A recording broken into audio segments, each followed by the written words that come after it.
A bloodborne pathogen is a specific virus that is spread through blood or other body fluids.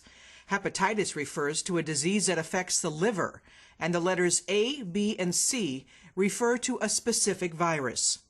HIV, the human immunodeficiency virus, causes AIDS. Hepatitis B, hepatitis C, and HIV are spread by blood and bodily fluid contact. A person can be a carrier of hepatitis B or C and HIV and not actually become ill for several years.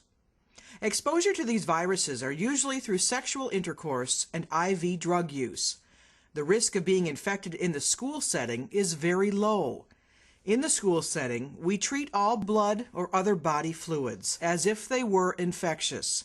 It is important for staff to report any blood-borne exposure. HIV attacks a person's immune system and causes AIDS. Some of the signs and symptoms include weakness, fever, sore throat, nausea, headaches, and diarrhea. A person may not show any immediate symptoms of HIV. Exposure to blood can occur through an open sore. The skin is a barrier, but if there is a cut on the hand, the blood can get into the sore. Another possibility is a bite that breaks the skin.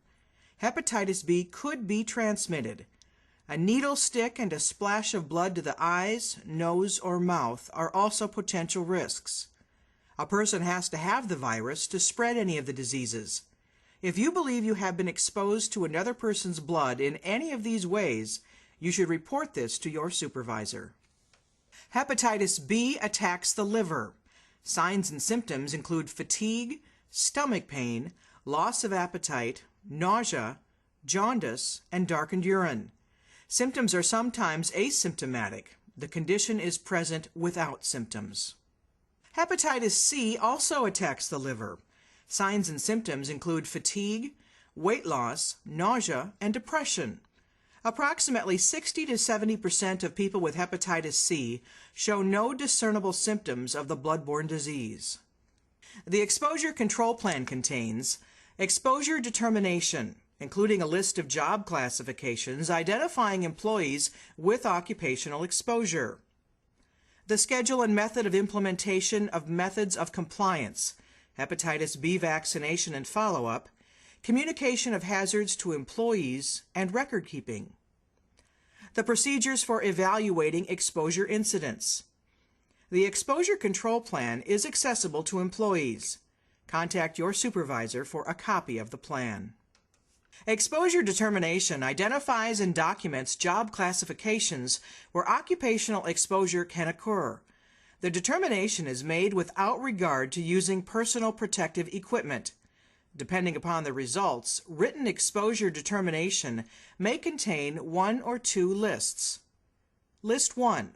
Job classifications in which all employees in the classification have occupational exposures.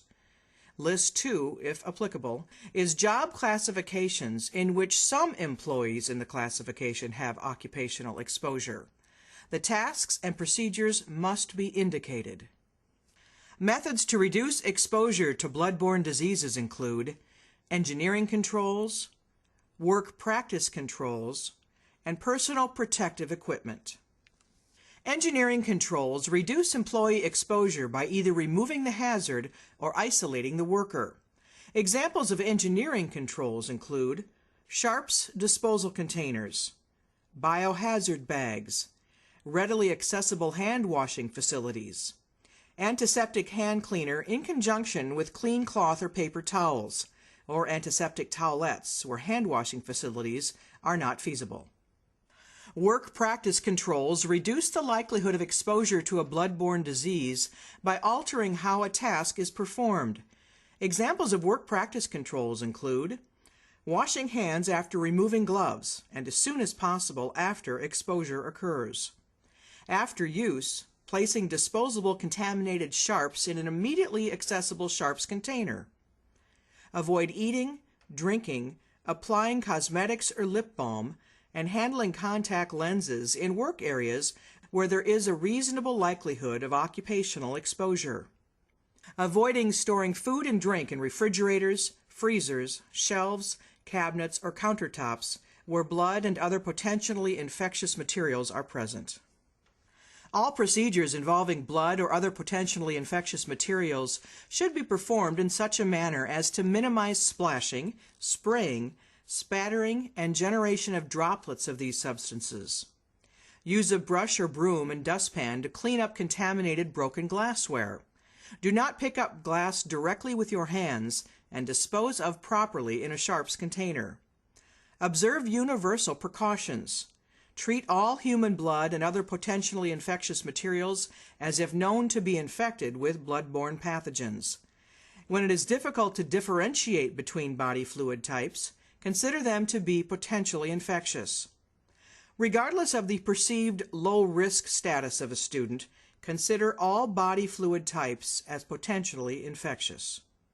When occupational exposure to blood-borne pathogens remains after engineering and work practice controls are in place, personal protective equipment is to be used. Gloves must be worn when it can be reasonably anticipated that the employee may handle or touch contaminated items or surfaces, or have hand contact with blood, other potentially infectious materials, mucous membranes, or non-intact skin. Be sure the gloves fit properly and remove any rings to eliminate puncturing the gloves. Disposable, single-use gloves should not be washed or decontaminated for reuse. Masks in combination with eye protection devices, such as goggles or glasses with solid side shields or chin-length face shields, shall be worn whenever splashes, spray, spatter, or droplets of blood or other potentially infectious materials may be generated. Sharps containers must be leak-proof, puncture-resistant, and able to be closed and labeled or color-coded. They must be located as close as is feasible to where sharps are used. Throughout their use, they must be maintained upright and must not be overfilled.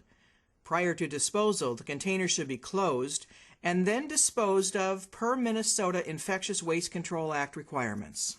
The standard requires that warning labels be attached to containers of regulated waste, containers used to store, including refrigerators and freezers, transport, or ship potentially infectious materials, contaminated equipment prior to shipping.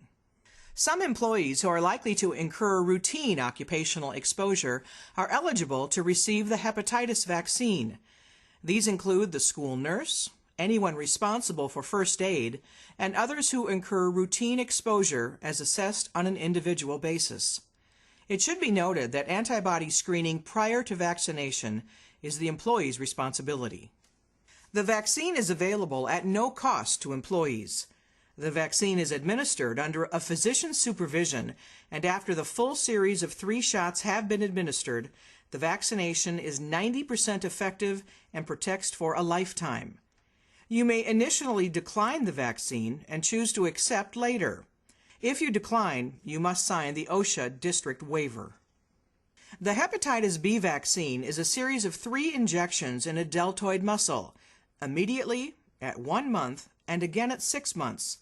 The vaccine has mild to no side effects, and it produces only 1 antibody. If the vaccine has been declined and the employee has an exposure incident, the vaccine can be requested and will need to be given right away to be effective. If you encounter an occupational exposure, wash the area of exposure immediately with soap and water. Immediately report the exposure incident to your supervisor. The incident will be investigated and documented by a district healthcare professional. All post-exposure follow-ups are performed by the district's healthcare professional or the employee's healthcare provider. Following an incident, employees receive a confidential medical evaluation and follow-up, including documentation of exposure and circumstances, identification of the source individual if or when possible. The source of blood is tested with consent to determine hepatitis and HIV status, unless already known. Results of testing are available to the employee. Employee's blood is tested with consent to determine hepatitis and HIV status. Training around blood-borne pathogens must be provided at the time of initial assignments to tasks where occupational exposure could occur, or when there has been a change in tasks or procedures that affect the employee's occupational exposure. Training is repeated annually, and records of training are kept on file.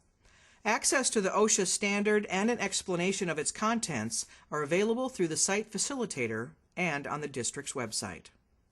If you have any questions regarding bloodborne pathogens or any of the information within this presentation, contact your school nurse, your supervisor, or the Human Resources Department.